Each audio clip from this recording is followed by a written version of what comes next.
So did you know that the road coming to this place is closed? Because I sure didn't. There was no signs. Give you extra room there since you're just riding your bike around. There were no signs up until you were turning left onto the road, Navarre, to come here. Then all of a sudden it's closed. Like, it's blocked off at that intersection. So I had to keep going straight. I had to go like 4.5 miles down the road, found a little trucking company, turned around there and come back, and I had to follow the detour, which is really not made for trucks. I mean, this is insane. This is Massillon, Ohio. I think it's Sterilite. Well, yeah, Sterilite. I've been here a couple times before, but not with having a detour like that. So when we're leaving here, you'll get to see. A lot of fun.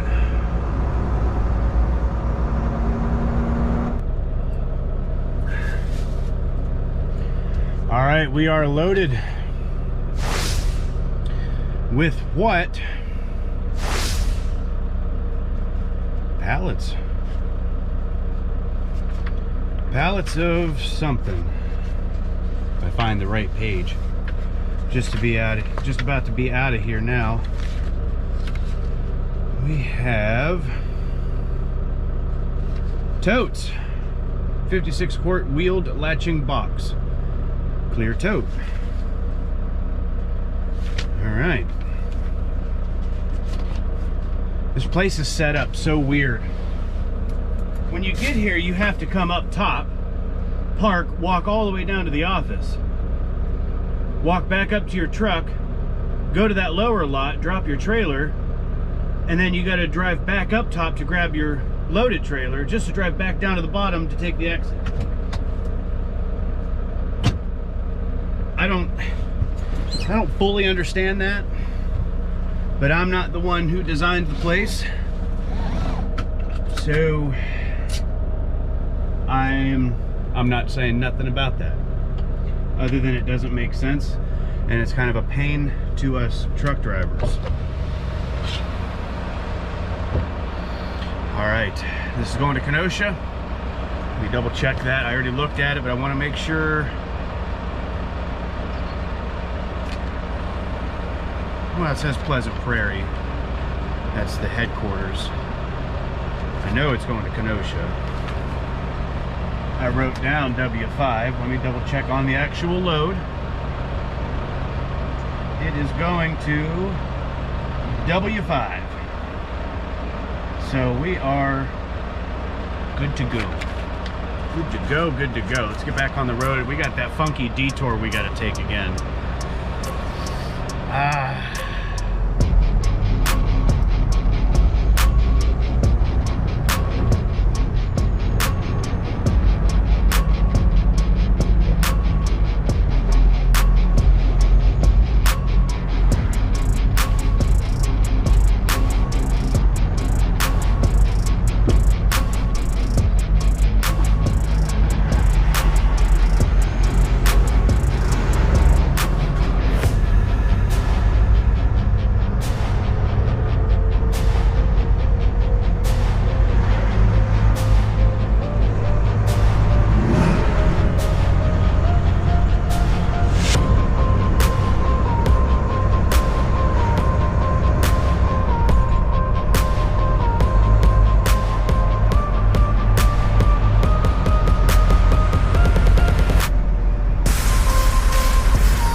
Didn't make it.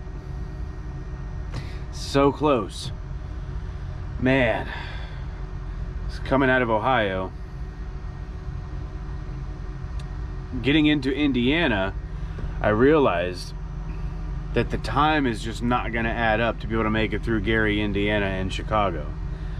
So when I was about 180 to 190 miles from Kenosha, I realized this isn't going to happen. I'm not going to be able to make it up there. I don't have enough time to make it through Chicago and get up there. So I called in and I talked to my dispatcher.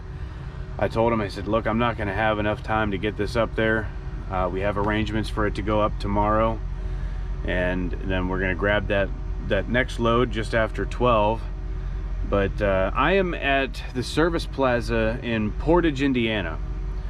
I'm like a half a mile from exit 21 on 80, and 21 will run you up on 80 through Gary, Indiana, and leads you into the outskirts of Chicago. So that's where I am, about 100 miles or so, maybe 110 miles from Kenosha. But this is where we're going to be for the day, for the rest of today. It's now 6:45 local time here. I've been here for a little bit now.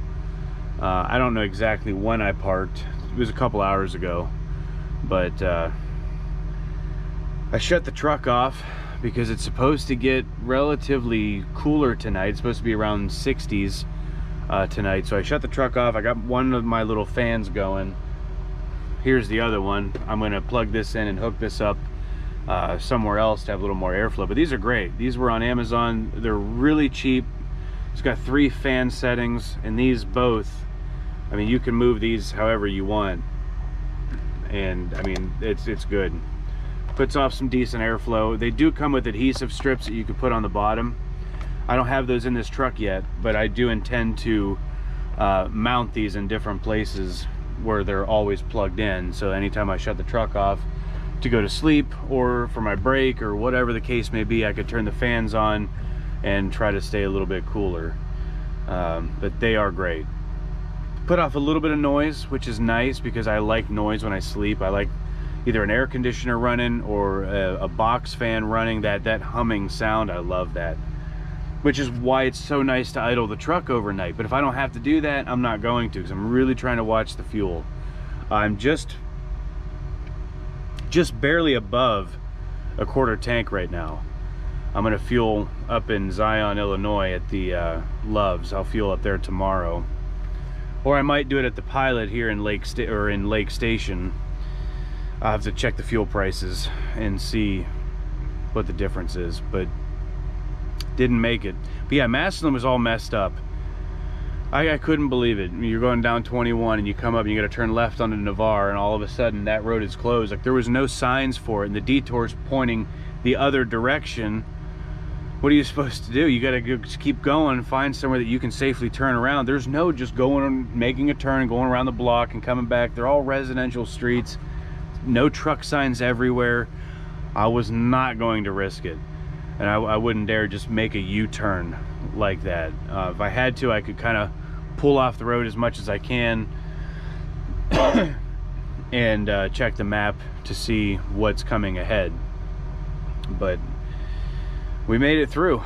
Definitely made it through. But yeah, it was definitely tight, especially leaving there.